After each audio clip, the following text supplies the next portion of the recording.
प्रिय भाई और भौणी मैंने नमस्कार। स्वर्गीय डॉक्टर मनमोहन सिंह वियोग पर आम समस्त मर्माहत। भारत जिते आर्थिक संकट से बेले मनमोहन सिंह जो प्रचेषा एवं जो निष्पत्ति सारा विश्व आश्चर्य स्तंभीभूत। आज वियोग सरकार निष्पत्ति नहीं, केंद्र सरकार राज्य सरकार 8-7 दिन पर्यंत शोक पालन कर परिप्रेक्षी आसंता 30 तारीख दिन मोर जन्मदिवस।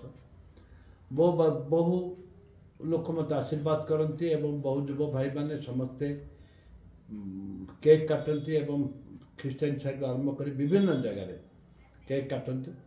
तेणु यह परिप्रेक्षी जब केक कटा निश्चित अशोभनीय। मुझे नवेदन करी जे निराडंबर भाव जगन्नाथ दर्शन करी एवं विभिन्न तीर्थस्थान जाकि मुंडिया मारिक आसबि।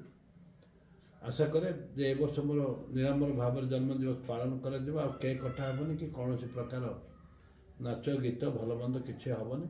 एपाई मुझे क्षमा चाहूँगी। नमस्कार, जय हिंद।